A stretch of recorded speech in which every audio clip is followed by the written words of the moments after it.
안녕하세요. 오늘은 바로 시작하겠습니다. 시작하세요. 저는 고등학교를 다니고 있는 19살 학생이고요. 네. 일단 제가 질문 드리고 싶은 부분은 제가 중학교 3학년 때부터 한 4년 동안 이제 정신과 약을 복용을 하고 있고요. 제가 한 번 자퇴를 하고 다시 복학을 한 상황입니다. 제가 처음 자퇴한 이유가 이제 학교에서 있는 시간이 너무 힘들고 사실 반에도 들어가지 못할 정도로 너무 힘든 것 때문에 이제 자퇴를 했고, 그 외에도 정신적으로나 아니면 자기 자신을 살짝 학대하는 행동들을 많이 했어서 그런 것 때문에 뭐 입원도 많이 해봤고 그랬습니다. 근데 이제 다시 복학을 하게 된 이유는 그래도 학교를 다시 가고 싶다라는 마음이 있어서였는데, 다시 한번 또 반복되는 부분이 이제 학교에서의 시간을 보내기 힘든 부분이 다시 반복되는 것 같아서 이 부분을 좀 어떻게 해야 하나 좀 질문을 드리고 싶었습니다. 뭐 이제 부모님하고도 말을 좀 대화를 여러 번 했는데, 이제 부모님은 너가 인내심이 부족해서 그렇다라고 얘기를 하시는데 제가 생각해도 그게 맞는 것 같거든요. 근데 그러면은 이제 인내심을 어떻게 키워야 하는 것인가를 좀 질문드리고 싶습니다. 왜냐면 그냥 참는다고 다 되는 것 같지는 않은 것 같아서 그 부분에 대해서 좀 질문드리고 싶습니다. 그러니까 몸이 정상적인 사람이 예를 들어서 1000배를 한다, 절을 한다 하면 한 500배나 700배 하면 죽어도 못할 것 같거든요. 그럴 때는 이런 악담 물고라도 해라, 이렇게 해서 그걸 극복을 하도록, 그리고 이제 1000배를 하고 나면 별거 아니네 이렇게 된단 말이에요. 근데 이제 그 1000배를 못하고 700배에서 도저히 못하겠다고 주저앉으면 이제 자기에 대해서 자기가 실망을 하는 거예요. 끝난 뒤에, 그때는 못할 것 같아서 그만뒀지만은 끝나고 난 뒤에 그때만 조금만 더 할 걸, 이런 아쉬움이 있다는 거예요. 우리가 등산을 할 때도 마찬가지고, 그러니까 어려움에 부딪혔을 때 그것을 힘들지만은 좀 이겨내면 자신감이 생기고, 그 다음에 다음에 이겨내는데 또 도움이 돼요. 근데 이제 만약에 관절을 다쳤다든지 무릎을 다쳤다 이거예요.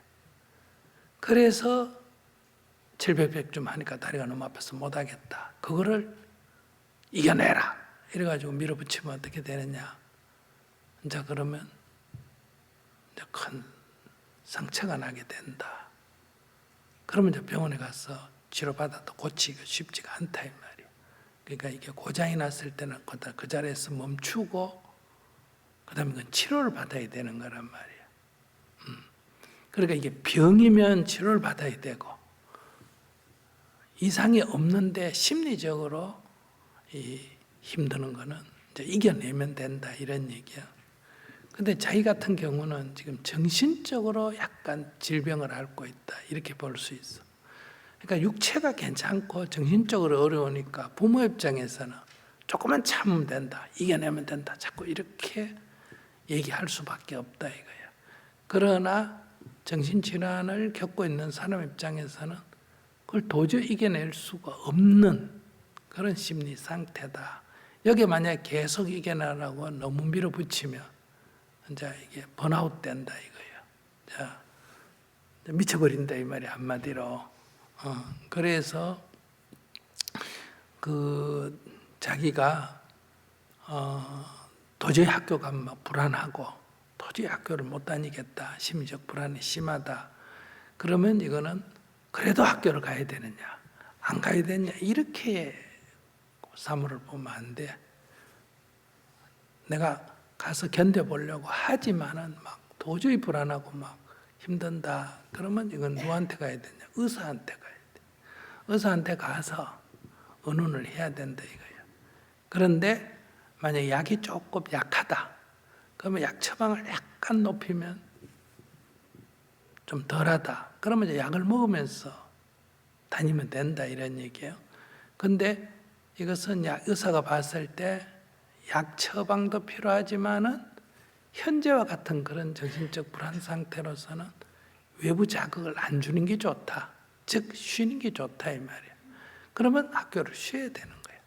내일 시험 치더라도 오늘 쉬어야 돼. 그 이유는 사람이 사는 게 더 급하지 시험이 급한 게 아니고 사는 게 더 중요하지 학교 졸업하는 게 더 중요한 게 아니다. 그러니까 이거는 내가 결심할 거냐 인내심을 키울 거냐 이 문제가 아니에요. 자기는 정신이 건강할 때는 인내심을 키우고 참고 견디고 이러면 되는데 자기님이 그런 단계는 아니라는 거예요. 그래서 자기가 자기 상태를 이제 점검해서 의사 선생님하고 의논하고 그럼 의사의 도움을 조금 받아가 약을 조금 높이고 또 자기도 지금 대학을 가는 게 중요한 게 아니라 이게 지금 그만두면 이제 고등학교 중퇴가 되잖아, 그지? 그럼 또 졸업하려면 또 뭐예요? 검정고시 해야 되고 귀찮잖아, 그지? 그러니까 어지간하면 어떻게 하는 게 좋다? 그냥 막 성적하고 관계없이 졸업을 해버린 게 좋다는 거예요. 그냥 적당하게 막 되게 힘들면 학교 좀 빼먹고 이래가 어떤 해가 졸업해버리는 게 제일 낫다. 그럼 일단 고등학교를 졸업해버리면 어떠냐? 대학 가는 거는 이제 그건 또 나중에 가서 또 가도 되고 안 가도 되고 이렇다는 거야. 그러니까 내가 볼 때는 정상적이라면 졸업을 해버리는 게 무조건 나. 근데 도저히 못 견디면 학교보다 뭐가 더 중요하다? 건강이 더 중요하다. 그래서 의사하고 한번 의논해서 의사의 도움을 받아서 자기가 학교를 다닐 수 있으면 다녀서 졸업을 해버리는 게 낫다. 이럴 때는 성적이 뭐 좋아야 되느니 저기 학력고사에 뭐 얼마 나와야 되니 이런 건 목표를 삼으면 안 돼. 딱 졸업에만 목표를 둬야 돼. 그냥 도저히 안 되면 중간에 뭐 조퇴를 하든지 뭐 가끔 빼먹든지라도 해서 딱 목표가 졸업을 해버리자. 일단 여기 묶여가 계속 살 거 뭐 있냐 이런 목표를 딱 세우고 의사의 도움을 받아 졸업을 하고 근데도 의사의 도움을 받고 해도 도저히 내가 보니 막 가슴이 도저히 답답하고 안 되겠다. 그럼 그걸 의사한테 얘기하면 의사가 이제 조언을 합니다. 그러면 쉬세요. 이러면 이제 부모님한테 얘기해가 내가 한번 해보려고 했는데 지금 내 건강 상태로는 여기서 더 가면 이제 이게 넘어버리기 때문에 쉬는 게 낫겠다. 이렇게 이제 결정을 하고 휴학을 하든지 이렇게 해야 된다. 네, 답변 해주셔서 정말 감사합니다. 혹시 질문 네네. 한 2개 정도만 더 해도 네네네. 괜찮을까요? 솔직히 말하면 제가 첫 번째로 했던 질문은 좀 잠정적으로 답을 내리고 드렸던 질문이고요. 두 번째, 세 번째 질문은 좀 진짜 어떻게 해야 되지라는 막막함밖에 없어서 질문을 드리게 됐습니다. 두 번째 질문은 제가 이제 진정으로 미래에 뭘 하고 싶은지는 어떻게 찾을 수 있을까인데요. 아무래도 이제 거의 8개월밖에 안 남은 거잖아요. 이제 성인이 되기까지. 아무리 자퇴를 해서 지금 고등학교 2학년이라고 해도 1년 8개월 뒤면은 이제 저도 이제 학교라는 울타리가 사라지고 이제 사회에 내던져지는 상황인 것 같은데 이제 그런 상황에서 방향성을 어떻게 잡아야 하는가? 어떤 거를 내가 하고 싶어 하고 진정으로 원하는가에 대해서는 어떻게 찾아야 될지 좀 궁금합니다. 이게 이제 학교 교육이 이게 큰 문제예요. 이게 다 이제 아이들이 이 부모나 선생들의 잘못된 지도에 의해서 이제 엄청난 고통을 겪는 건데 인간이 뭔가 딱 하고 싶어야 한다 이런 게 있어야 하는 게 아니에요. 하고 싶은 게 없어도 괜찮고 잘하는 게 없어도 괜찮아요. 오히려 내가 뭘 해야 되겠다든지 이게 인간에게 고통을 가져와요.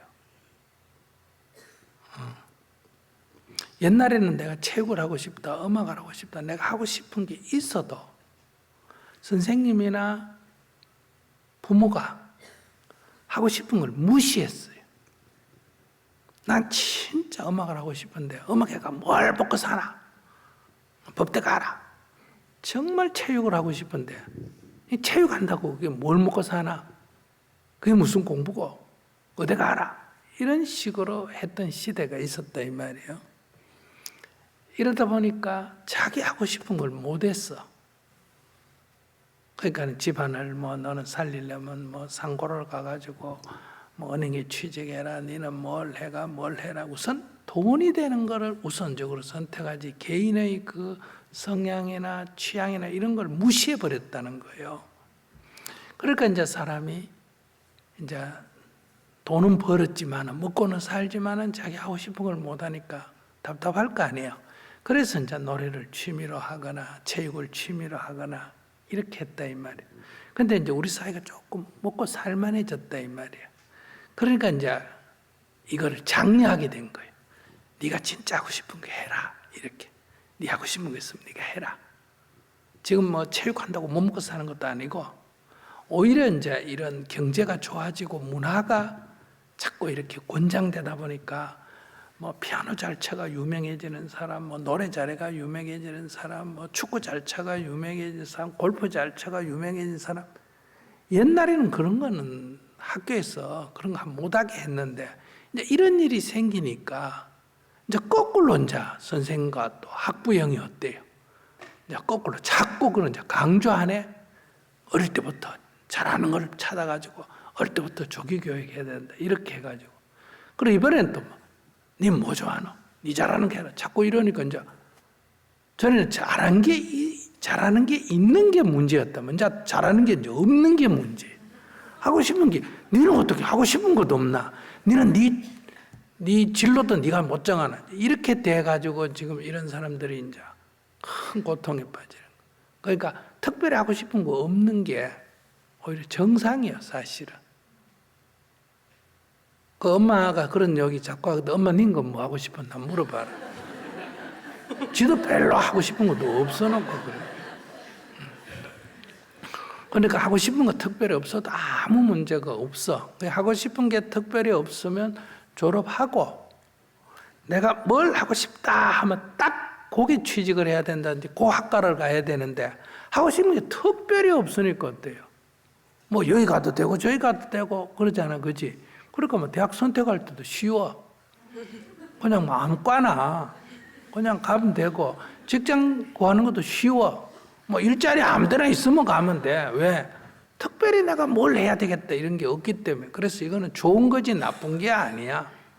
이제 하고 싶은 게 있는데 옛날에 그걸 못 해줘서 이 생긴 문제가 이제는 하고 싶은 게 없는 사람이 문제가 되는 이런 시대가 됐다. 그래서 이거 전혀 문제가 안 된다. 그러니까 그냥 졸업하고 그다음에 뭐 아무데나 갔어. 뭐 해보면 그러니까 미리 살다 보면 생기는 건 해야 돼. 무슨 말인지 알겠어요? 내가 딱 뭘 하고 싶다 하면 그걸 하지만 없으면 이것도 해보고 저것도 해보고 이것도 저것도 해보고 살다 보면 죽을 때까지 그거 안 생긴 사람도 있어. 그럼 닥치는 대로 하면 되고 그다음에 이제 살다 보면 이것저것 하다가 보니까 아 이게 좀 나한테 맞는 것 같다 이런 게 생겨. 이게 전혀 애들 때하고 전혀 다르게 생깁니다. 예를 들면 나는 요리 같은 거 별로 안 좋아하는데 할 수 없이 식당에 가서 어때요? 일을 하다 보니까 나도 재밌고 다른 사람도 어때요? 너 요리 잘한다 이런 소리를 들을 수도 있다는 거예요. 이거 해보면 이제 찾아지는 경우도 있다. 찾아진다기보다 뭐 사람 나도 괜찮고 남도 괜찮다 그러고 이러면 이거 하면 되겠네. 이렇게 가면 되니까 그 걱정 전혀 할 필요가 없고 여기 질문자뿐만 아니라 제발 애들한테 니 뭐 하고 싶노 이런 소리 너무 좀 그만 물어라. 예. 없어도 아무 상관없어. 네, 감사합니다. 그냥 끌리는 대로 하고 사는 게 좋겠네요. 예. 그러면 마지막 질문은요. 제가 조금 어렸을 때부터 느꼈던 건데 제가 되게 인정받는 거를 너무 좋아한다. 그래서 이제 그거를 이제 인정받으려고 하니까 자꾸 저를 혹사하게 되는 그런 것들이 있더라고요. 근데 제가 이 101번 증문정설 시작하기 전에 여기서 나오는 유퀴즈를 봤는데 저의 질문과 너무 동일한 질문이 나왔을 때 이제 법륜 스님께서 No thank you라는 대답을 해주셨는데 일단 저도 이제 그냥 제가 그런 것들을 이제 혹사하는 것이나 그런 인정에 부응하려는 그런 노력들을 멈추면 된다는 건 아는데 그게 너무 어려워서 어떻게 해야 될지 잘 모르겠습니다. 그러니까 사람은 누구나 다 남으로부터 인정받는 걸 좋아해요. 그거 안 좋아하는 사람 아무도 없어. 다 칭찬해주면 좋아하지. 칭찬해주는 걸 싫어하는 사람이 있나? 비난하면 다 싫어해. 그거는 다 지금 일반적으로 인간의 지금 이 심리, 그러니까 소위 식이라 그래, 앱 같은 게 그래 깔려 있어. 그런데 그게 조금 너무 지나치면 이제 남의 눈치 보고 내가 살게 돼.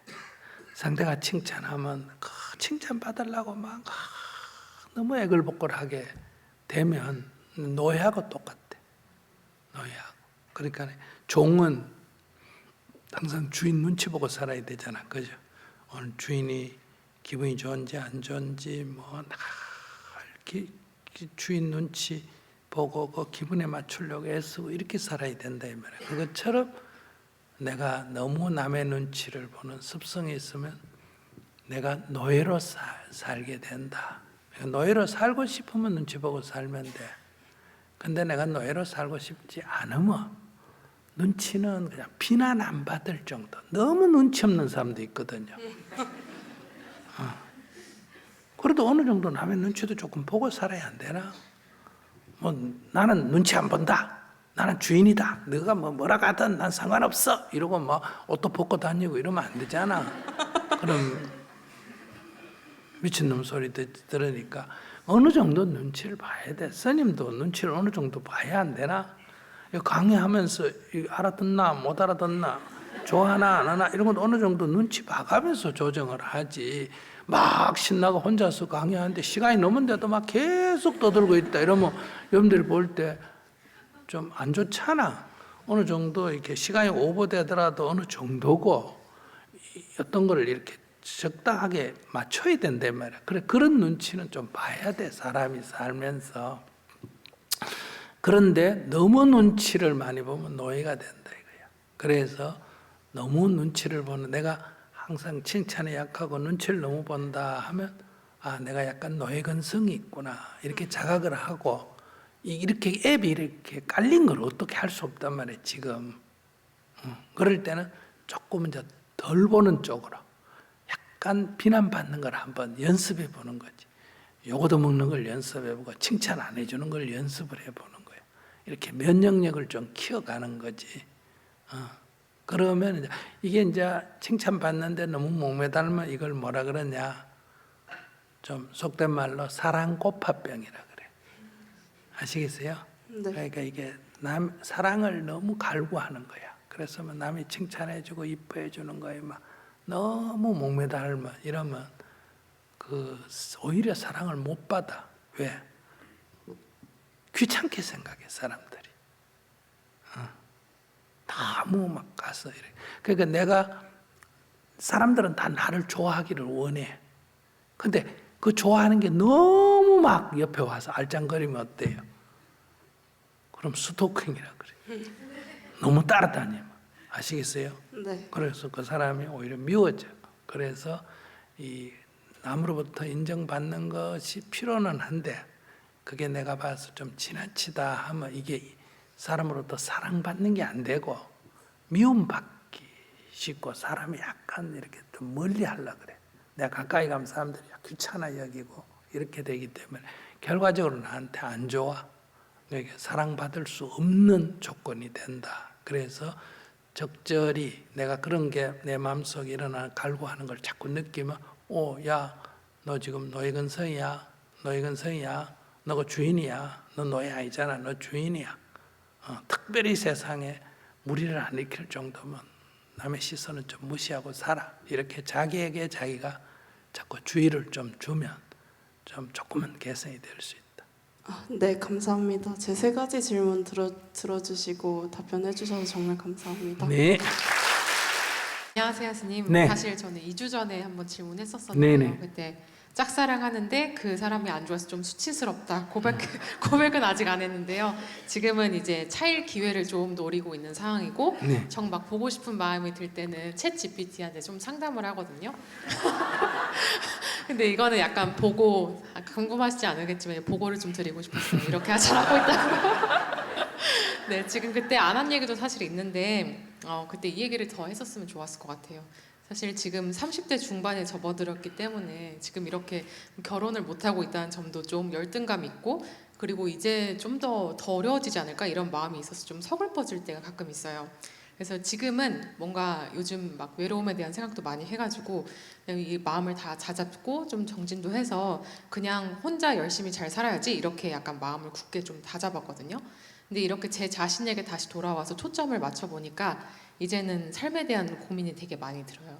그래서 뭐 일도 열심히 하고 잘 살고 있는데도 뭔가 좀 불안하고 이런 마음이 있고 그냥 다 이제 다 놓아버리고 싶은 마음도 있고 인생 그냥 뭐 이렇게 살다가 살고 이렇게 죽으면 죽는 거지 약간 이런 마음도 있고 시간이랑 돈이랑 체력도 좀 막 쓰고 있고요. 그래서 일부러 회사에서도 야근을 막 싫어하지 않아요. 오히려 막 좋아하면서 야근해야지 막 과로해서 뭐 죽으면 죽지 뭐 이렇게 생각도 하고 일부러 주말에는 막 친구도 일부러 만나면서 막 시간을 막 이렇게 보내면서 주말 그렇게 유용하게 쓰지 못하고 있어요. 근데 이제 정진은 계속 하겠다는 마음은 다행히 있어서 정진을 하긴 하지만 한편으로 정진해서 뭐 해탈하면 뭐가 되는 거지? 내가 좋아하는 것도 없고 사랑하는 사람도 없고 점점 취미나 이런 것도 없고 좋아하는 음식도 없고 음악도 없어지고 영화도 이제 더 이상 안 좋아하고 이루고 싶은 것도 없는데 그냥 이렇게 살다가 죽는 게 맞나? 내가 뭔가 좀 놓치고 있는 게 있지 않을까 이런 생각이 들어가지고 오늘 이렇게 질문을 드리게 되었습니다. 자연 상태에 우리가 염소라든지 소라든지 이런 경우를 한번 생각해 보자. 소는 뭐 이룰 게 있어가 그렇게 살까?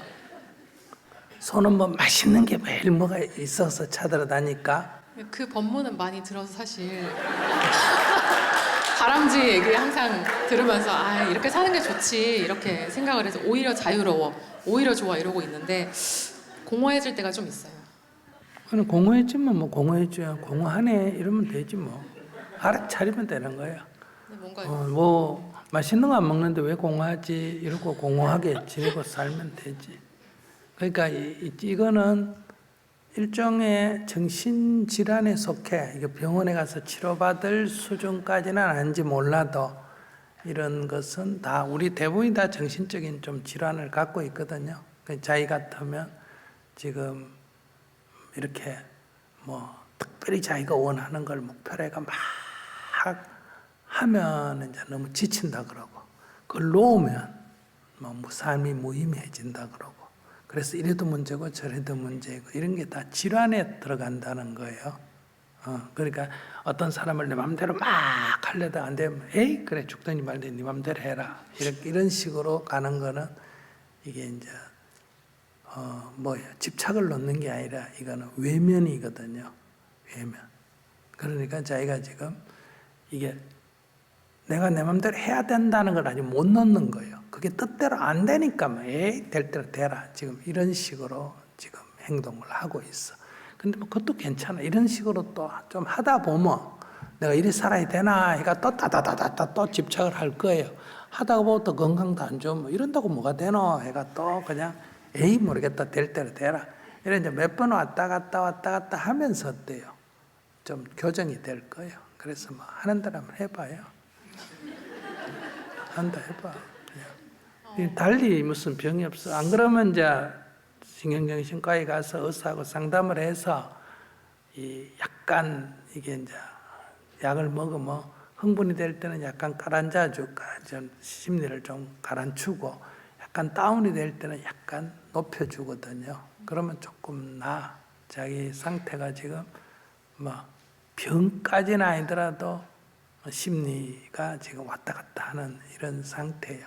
그러면 이런 걸 이제 병원에 안 가고 하려면 이제 자기가 만약에 육체가 건강하다 그러면 매일 하루에 500배씩 절을 하면 뭐 이런 게 조금 개선이 될 거예요. 500배 정도 절을 하면 신체도 건강해지고 대부분 지금까지 나온 얘기는 정신적인 불안에 가장 영향을 주는 게 하체가 허약할 때라 그러거든요. 그래서 하체가 좀 강해지면 정신적으로도 도움이 돼요. 그래서 약간 심리 불안 증상, 정신약 먹는 사람은 걷기를 많이 하거나 절을 많이 하거나 이렇게 운동 중에도 하체 운동을 많이 해야 돼.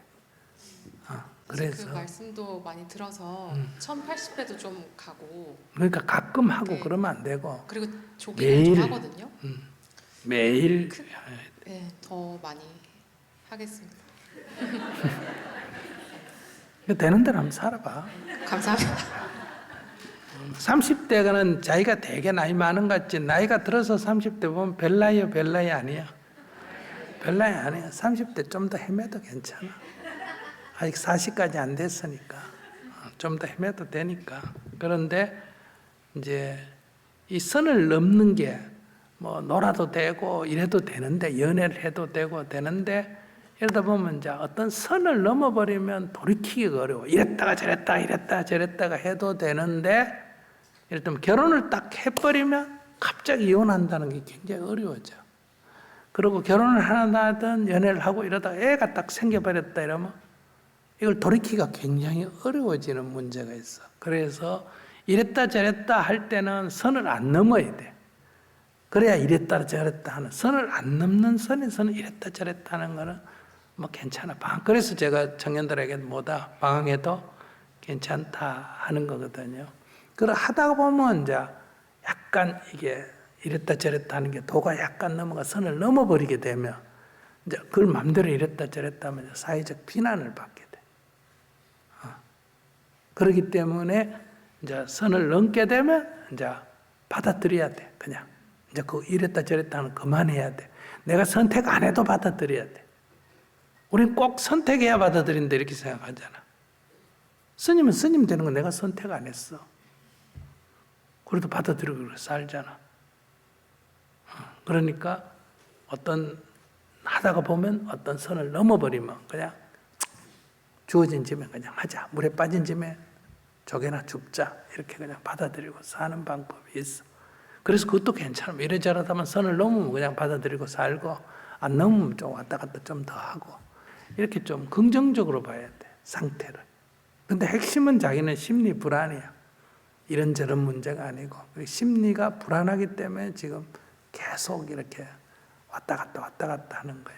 그래서 그건 한번 정신과에 가서 의사하고 약간 상담하고 이게 막 큰 병은 아니야. 그러나 약간의 처방을 받아가 한번 먹어보면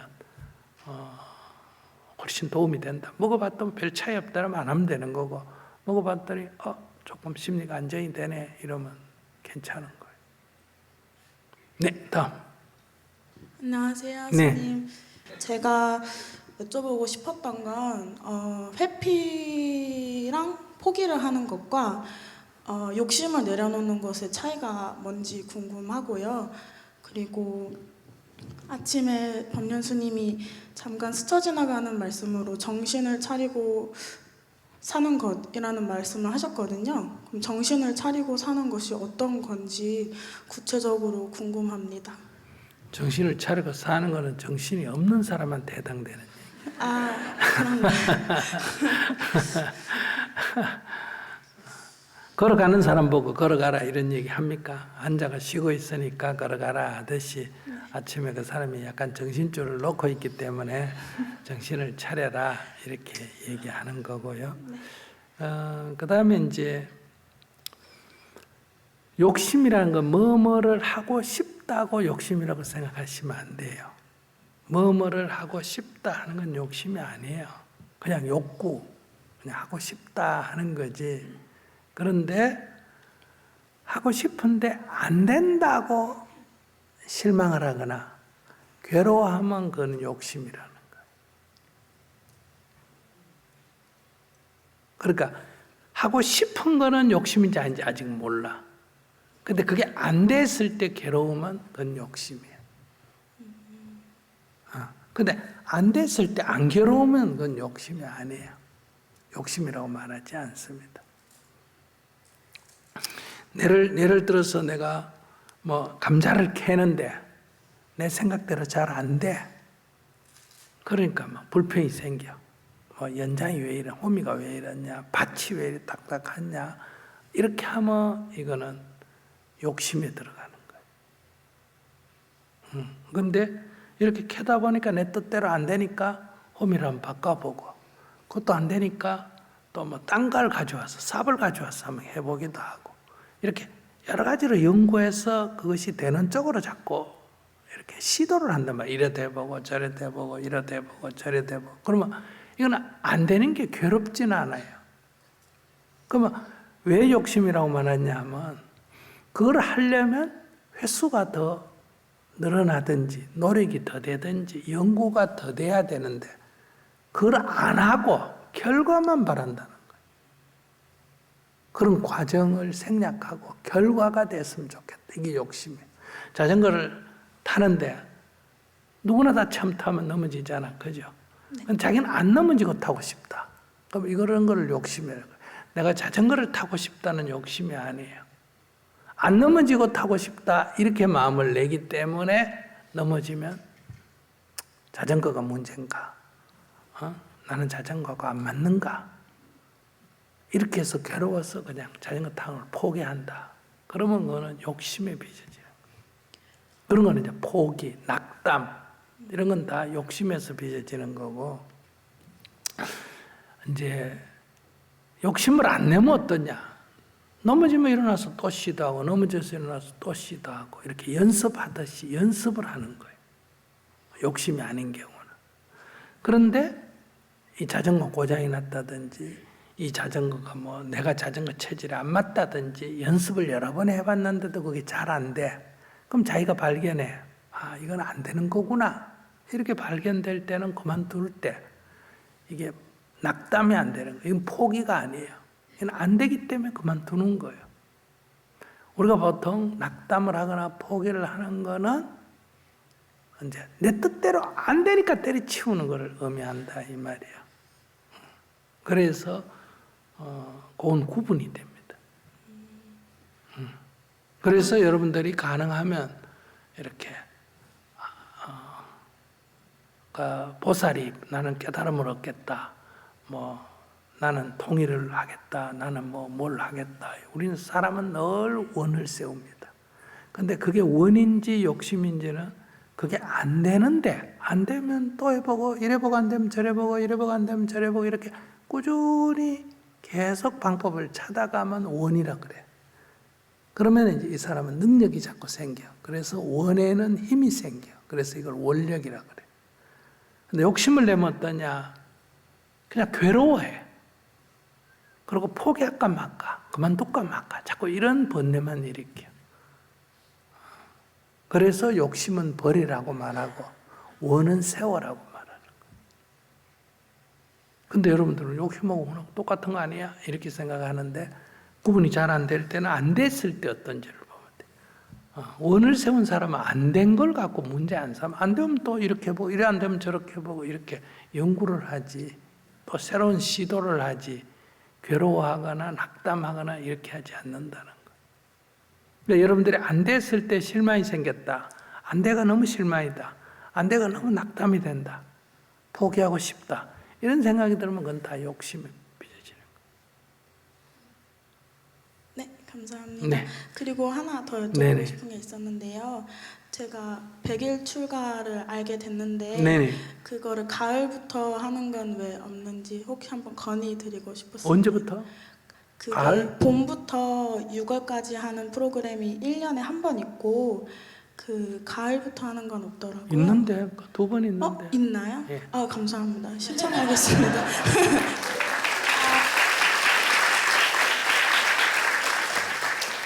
안녕하세요, 스님. 네네. 조리 있게 말하고 싶어서 질문사에 저렇게 앉아가지고 머리를 굴려봤는데 너무 긴장이 돼가지고요. 그냥 생각나는 대로 말씀드려 보겠습니다.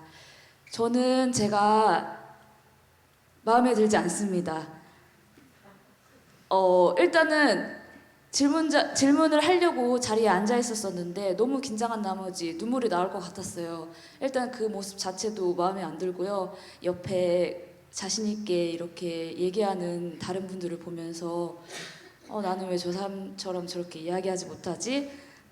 라고 생각하면서 부러워했습니다. 그리고 제가 한 일에 대해서 인정을 하지 않습니다. 옆에서는 그 정도면 잘했어. 너 예전보다 는 거야.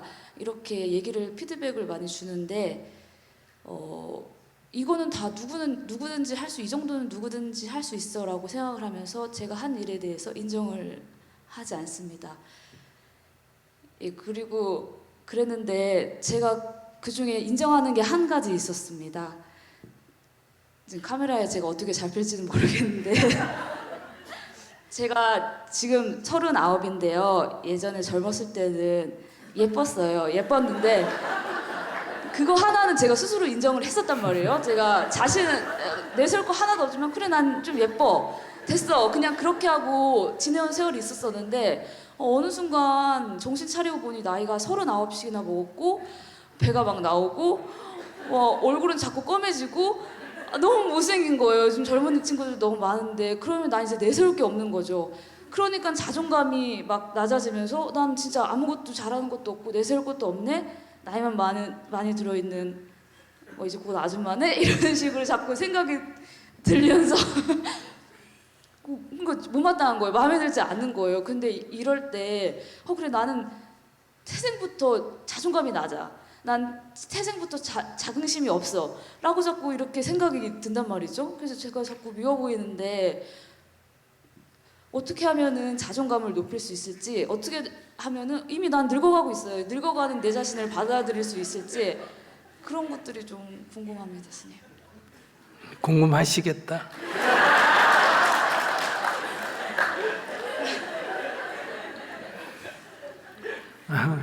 근데 이미 자기가 묻는 질문에 여기 있는 사람들이 다 내가 말 안 해도 아는 것 같아.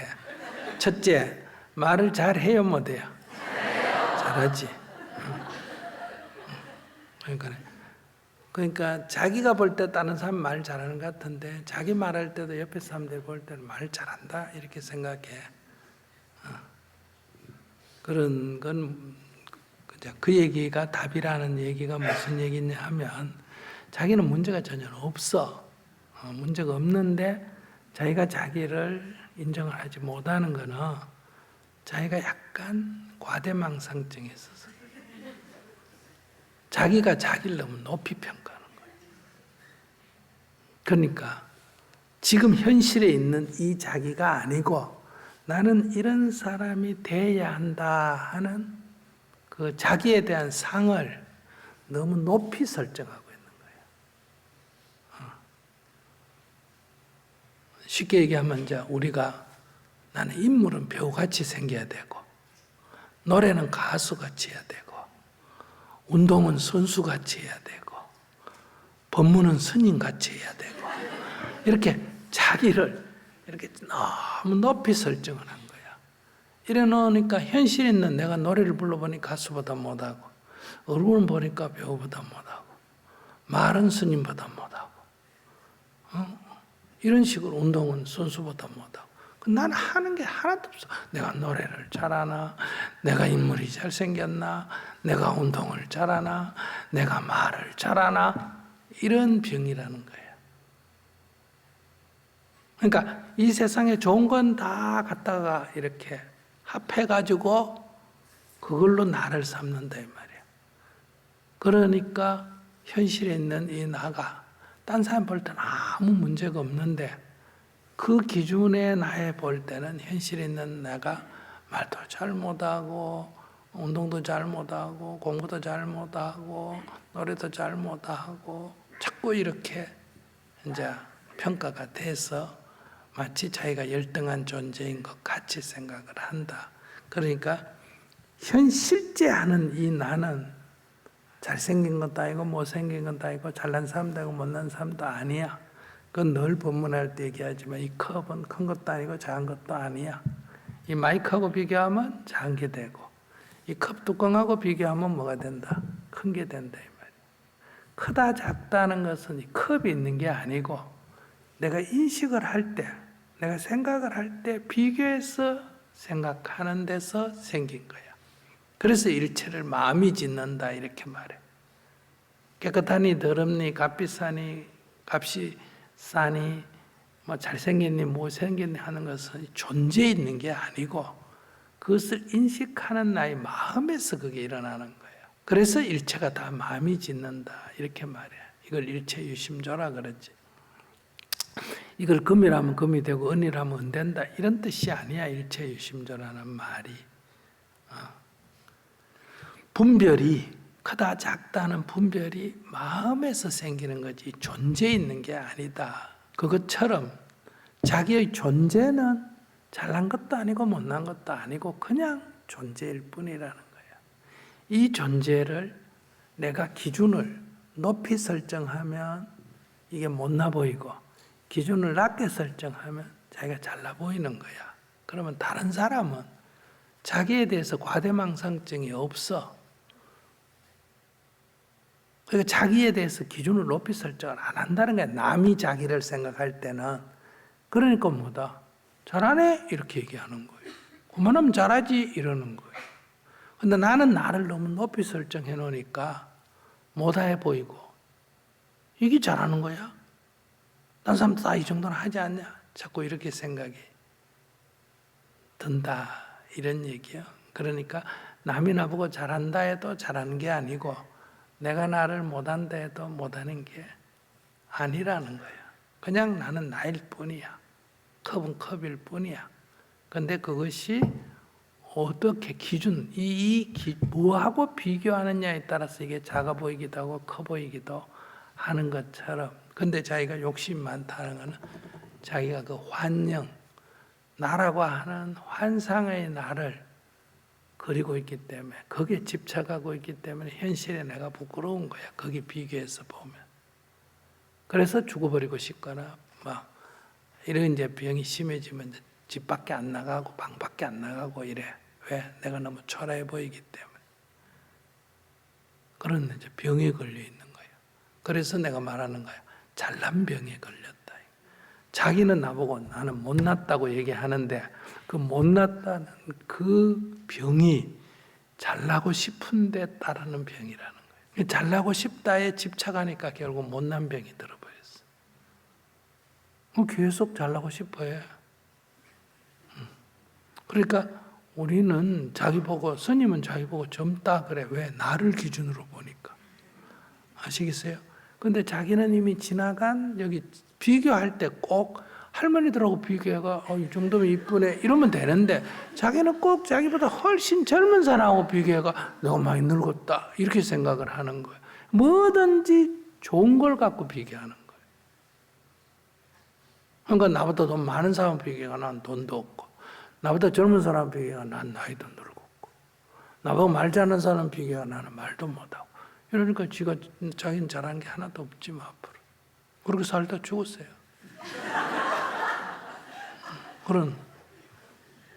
그래서 그렇게 살고 싶지 않아가지고 스님께 질문을 살고 싶지 않으면 안 살면 돼요. 그렇게. 그러니까 현실에 있는 나를 어떻게 끌어올려서 잘 되려고 하는 게 아니라 그 허상, 잘나고 싶은 걸 버리면 이대로 좋아. 아무 문제가 없어. 네, 그러니까 알겠습니다. 그 환상의 나를 버려라는 거예요. 다 열등의식은 우월의식 때문에 생기는 거예요. 잘나고 싶은 생각 때문에 항상 자기가 열등하다고 생각하는 거예요. 그럼 스님 명심문을 주십시오. 이대로 좋다. 알겠습니다. 잘났다. 알겠습니다. 감사합니다. 아니, 이 39살 먹으면 자기가 마치 이제 늙어 죽을 때 다 돼간 것처럼 생각. 근데 이 아이들, 학생들, 이렇게 여학생들 노는 거 봐요. 고3하고 고2하고 이렇게 같이 일할 때 이렇게 가만히 옛날에 학생들 지도할 때 들어보면 저끼리 이래요. 아이고, 우리만 늙은 우리는 방에 있을게. 젊은 너가 가서 뭐 좀 가져와. 이런 식으로 얘기해요. 또 노인장에 가면, 아시겠어요? 80 먹은 노인이 90 먹은 노인한테 아이고, 만 노인들 앉아 있으세요. 우리가 가서 할게요. 이래. 이게 전부 다 상대적이라는 거예요. 제가 어떤 80몇 되는 노인분 보고, 이거 노인장에 가면 이제 대우받겠네요. 그러니까, 아이고, 스님 무슨 소리요? 가서 맨날 심부름해요. 가고 싶지가 않아요. 그래, 왜? 그러니까, 제가 제일 젊어요. 이래. 그거 가면. 시골에서 우리 동네는 80이 제일 젊어. 여자들은. 그러니까 전부 90, 100살부터 있거든요. 이렇게 있으니까 몇몇 안 되는데 그 노인정에 가면 80 정도면 내 가서 상 차려야 되고 방 닦아야 되고 내 일해야 돼요. 그러니까 전부 상대적인 거란 거예요. 그러니까 나이가 얼마다 하는 건 많고 적으면 없어. 그러니까 이제 어떻게 비교했을 때 나이는 있는데 그게 많다든지 적다는 건 없다는 거예요. 어떻게 비교하느냐에 따라서 생기는 문제가. 아까 35인데 결혼도 못하고 그거는 아직도 자기 비유 사고를 옛날식으로, 옛날에는 사람은 무조건 결혼을 해야 된다. 그럼 그 결혼 정년기라는 게 이렇게 정해져 있어요. 8에서 20살 사이나 이럴 때 노처녀다. 이렇게 얘기하지. 요즘은 결혼 정년기라는 게 있나 없나? 없어. 자기가 결혼하는 게 정년기야. 안 해도 아무 문제가 없는 시대. 요즘은 결혼 안 해도 되고 해도 되고 애를 낳아도 되고 안 낳아도 되고 이게 다 풀어진 그런 기준이 다 사라진 시대에 무슨 내가 결혼을 이렇게 나이 들어 결혼을 할 수 있나. 요즘은 70대나 80된 사람들도 지원 얼마나 많이 하는데. 여러분들 노인들을 요즘은 이제 결혼하는 거 아시죠? 늙었어. 옛날 같으면 늙어 무슨 결혼이고 한데 요즘 다 늙어도 친구 사귀고 결혼하고 이렇게 사는 거예요. 그러니까 결혼은 이제 나이가 없어. 언제 결혼한다 이게 없어요. 그럼 결혼 정년기는 얼마냐? 둘이 같이 살 준비가 돼 있으면 정년기고 아직도 둘이 같이 살 준비가 안 돼 있으면 뭐다? 아직 결혼 정년기가 아니야. 육체의 나이는 이제 없어졌어. 그럼 아기를 낳는 문제가 있지 않습니까? 그러면 아기 낳는 거하고 결혼하고도 이제 별로 관계가 없어요. 결혼해도 안 낳는 사람도 있고 결혼 안 하고도 여자들이 혼자 나가 키우는 사람도 있어요, 없어요? 있어. 또 꼭 그 유전자적으로 내냐 니냐 이런 것도 또 안 따져. 그냥 어차피 정자 언니가 정자 가져와서 인공수정에 아기 낳는데 그게 네 애가 어디 있노? 대리모도 하는 이런 시대에. 낳아놓고 못 키우는 사람 애 데려와서 그냥 키우면 내야지. 근데 이게 다 지금 몸은 현대에 있고 사유체계는 다 과거에 있기 때문에 이런 고민이 생긴다. 이렇게 볼 수 있어요. 네, 다음. 안녕하세요. 너무나 감사한 자리라서 네네. 네, 일단 왔고요. 제가 이제 이번에 갑자기 안 좋은 일로 한국에 왔어요. 네. 근데 그게 이제 1월 달에 부처님 같은 어떠한 느낌이 그렇게 하지 말라고 저한테 신호를 주셨는데 제가 그거를 무시하고 그냥 한 거예요. 그래서 그 안 좋은 일을 제가 겪으니까 제가 갑자기 비행기를 타고 그냥 와서 해결을 하려고 왔거든요. 근데 이런 게 너무 신기해서 이런 일이 가끔 제가 살면서 이런 일이 있었어요. 이런 건 어떤 것인가 그게 좀 궁금하기도 해요. 너무 마음이 지옥 같으니까 막 부처님 앞에서 기도하고 절할 때 이 어리석은 그 속삭임을 왜 제가 못 깨달았나 그러면서 후회를 많이 했어요. 그래서 너무 신기한 일이라 네 그렇습니다. 감사합니다. 그러니까 그런 거를 이제 신기하게 생각하면 이제 이런 지금 불행이 되듯이 이런 데 가고 속삭임이라는 게 밖에서 오는 게 아니라 나의 무의식에서 일어나는 거예요. 그리고 그거는 맞을 때도 있고 안 맞을 때도 있고 그런 거예요. 여러분들이 주식을 안 사고 주식을 가만 봐요. 이때 사면 될 것 같다 이런 생각이 들죠. 그걸 딱 보면 올라. 그때 샀으면 되는데 또 이래 딱 보면 저거 떨어질 것 같은데 지금 팔면 되겠다 이래 혼자 생각했는데 지나고 보면 딱 떨어져. 그래 실제로 돈을 투자 안 하면 항상 맞아요. 아시겠어요? 주식을 실제로 돈을 사면 어떻다? 하나도 안 맞아. 이건 실제로 여러분들 실험해보면 말이에요. 동그랗게 이렇게 팽 돌리고 이렇게 탁 꼽는 거 있잖아요. 돈을 안 태우고 한번 꽂아봐. 당선될 확률이 높습니다. 그래서 돈만 딱 태면 안 돼요. 이게 심리가 작용을 하거든요. 그래서 그게 안 되면 그때 했으면 될 것 같다 했으면 해서 또 불행이 생겨요. 그때 했으면 될 것 같다는데 안 해서 이런 일이 생기니까 그때 했으면 됐다. 이제 이런 또 거기에 집착을 하게 되는 거예요. 그런 거 생각하지 말고 그거하고 아무 관계 없어. 그냥 이 문제는 이 문제대로 뭔지는 모르지만 해결을 하면 되지. 그런 거 자꾸 의미를 부여하면 이제 어려워요.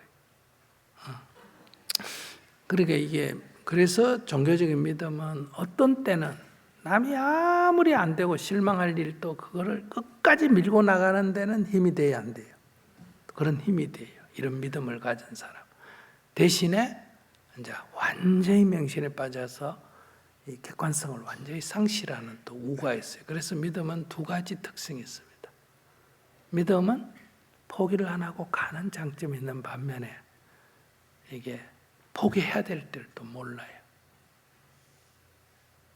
그래서 항상 이거는 이제 휴거 같은 거 그런 것도 그렇고 모든 종교나 이런 게 항상 끝에 불행으로 끝나죠. 그러니까 그런 거 너무 따지고 그러지 말고 그러니까 나의 무의식에서 그런 소리가 들리고 이래요. 이러면 좋겠다. 이런 생각이 들 때 하면 될 때도 있고 안 될 때도 있는데 우린 대부분 그런 생각이 들 때 안 하거든요. 안 하고 보면 꼭 맞아요, 그게.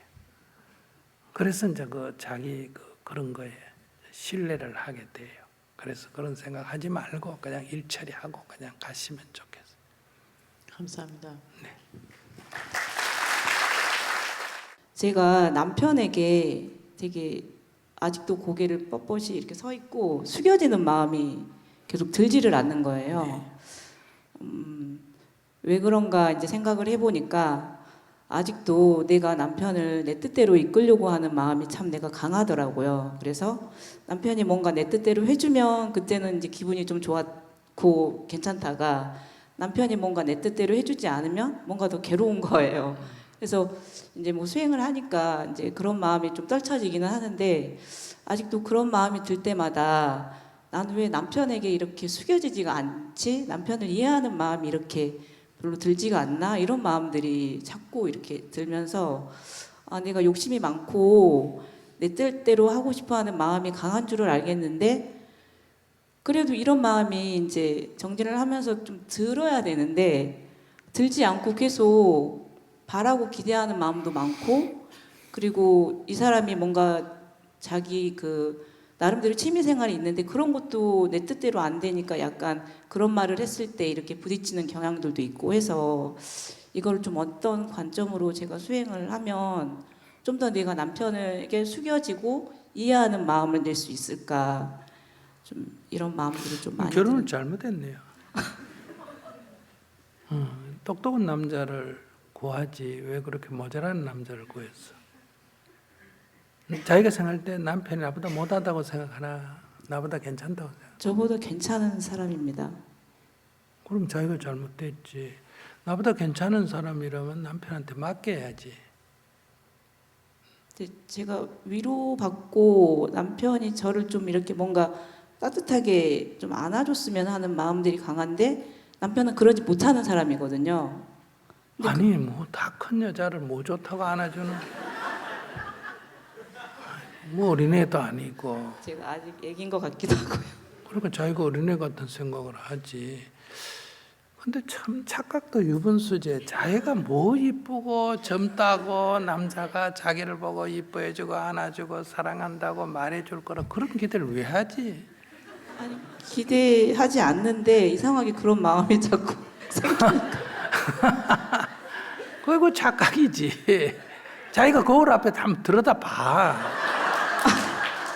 어떤 남자가 나를 보면 막 너무너무 안아주고 싶고 막 이쁘다고 말해주고 싶은 그런 건지 또 내 하는 행동을 비디오 찍어놓고 어디 몰래카메라 해놓고 한번 봐. 내 하는 짓이 그렇게 막 강아지처럼 그렇게 예쁜지.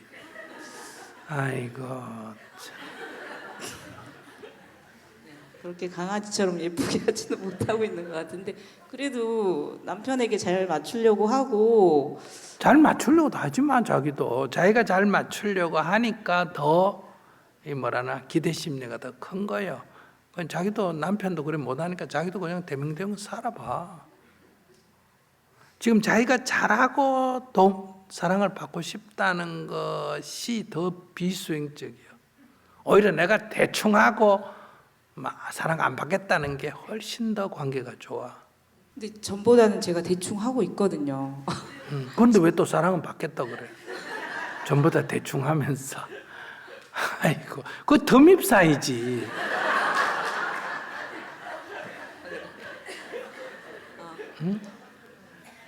뭐가 제가 욕심이라는 거는 알겠는데 뭐가 딱 아니 이게- 욕심이 아니라 네. 자기가 현실적으로는 실제로는 남편보다 못하면서 자기가 남편보다 잘났다고 생각하는 거예요.